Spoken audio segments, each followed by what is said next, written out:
বলছে যে ডক্টর মিজানুর রহমান আল আজহারি কেন এভাবে গোপনে এবং চুপিচাপি বাংলাদেশে আসলেন। মূলত মিজানুর রহমান আল আজহারি বাংলাদেশ এবং মানুষের এক বৃহৎ চিন্তা করেই তিনি কাজটা করেছেন। আপনারা জানেন যে ডক্টর মিজানুর রহমান আল আজহারির এতটা জনপ্রিয়তা আল্লাহ সুবহানাহু ওয়া তাআলা বাংলাদেশে দিয়েছেন। শুধু বাংলাদেশ না, সারা বিশ্বেই তার একটা আলাদা জনপ্রিয়তা আছে। কারণ তিনি এমন একজন ইসলামিক স্কলার যিনি আরবি, বাংলা, ইংরেজি সকল ভাষায় পারদর্শী এবং খুবই চমৎকার করে কথা বলেন। তার কথার মাধুর্য, তার প্রেমে সারা বাংলাদেশের, সারা পৃথিবীর সবাই পড়েছে। তো ডক্টর মিজানুর রহমান আল আজহারি সেটাকে চিন্তা করেই একটু সুকৌশল অবলম্বন করেছেন। তিনি যদি ঘোষণা দিয়ে আসতেন যে আমি আগামীকালকে এই কয়টার সময় বাংলাদেশে ল্যান্ড করব ইনশাআল্লাহ, তাহলে পুরো এয়ারপোর্ট যেন দখল হয়ে যেত এবং যারা গভর্নমেন্টের দায়িত্বে আছেন তারা শৃঙ্খলা রক্ষা করা অনেক কঠিন হয়ে যেত। আপনারা জানেন যে এখন পলিটিক্যাল গভর্নমেন্ট নাই, একজন অন্তর্বর্তীকালীন সরকার দায়িত্ব পালন করছেন।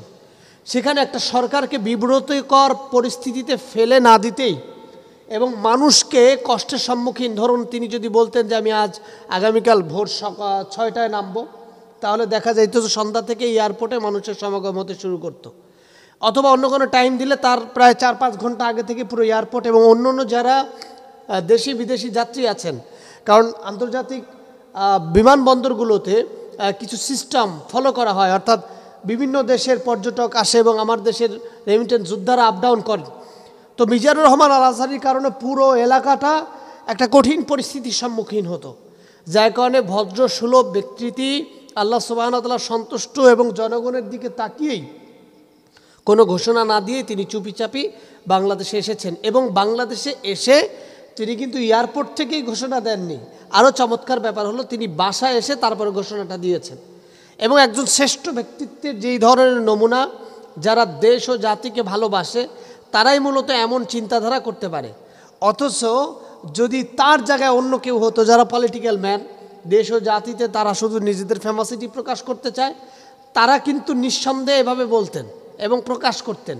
দেশ ও জাতির কথা তারা ভাবতেন না, তারা শুধু নিজেদের হাইলাইটের চেষ্টা করতেন। আলেমরা সবসময় এমন, তাদের ভাব গম্ভীর্যতা, তারা কোনো কিছু নিয়ে পরিকল্পনা করলে আল্লাহ সন্তুষ্টি এবং তাদের জন্মভূমির প্রতি মায়া এবং ভালোবাসা তারা প্রয়োগ করে। আলেমদের এই শ্রেষ্ঠত্ব আছে বিধায় বাংলাদেশকে নিয়ে এখনও তৌহিদি জনতা স্বপ্ন দেখে যে আগামীর বাংলাদেশ যদি ইসলামের বাংলাদেশ হয়, তাহলে হয়তো আলেমদের মাধ্যমে দেশের চুরি, ডাকাতি, লুণ্ঠন, হত্যা, গুম, খুন সমস্ত কিছুর একটা পরিবর্ধন ঘটবে। যত টাকা চুরি হয়েছে, পাচার হয়েছে, তা হয়তো আবার রিটার্ন ব্যাক না আসলেও নতুন করে আবার টাকা চুরি হবে না, পাচার হবে না। মিজানুর রহমান আল আজহারি আরও একবার তিনি প্রমাণ করলেন তিনি কেন সেরা, তিনি কেন সবার উপরে, কেন তার শ্রেষ্ঠত্ব বাংলাদেশের মানুষ কেন তাকে গ্রহণ করছে, বিশ্বের মানুষ তাকে আলাদাভাবে কেন মূল্যায়ন করছে, তিনি আরও একবার প্রমাণ করেছে। মিজানুর রহমান আল আজহারি চাইলেই জনপ্রিয়তার এক বিশাল শেকড় নিতে পারতেন, কিন্তু সেটা তিনি করেননি। আল্লাহ সুবহানাহু ওয়া তাআলা শ্রেষ্ঠ ব্যক্তিকে জাতির এই ক্লান্তি লগ্নে, জাতির এই কঠিন মুহূর্তে তিনি যেই জাতির কল্যাণে যে কাজটি করেছেন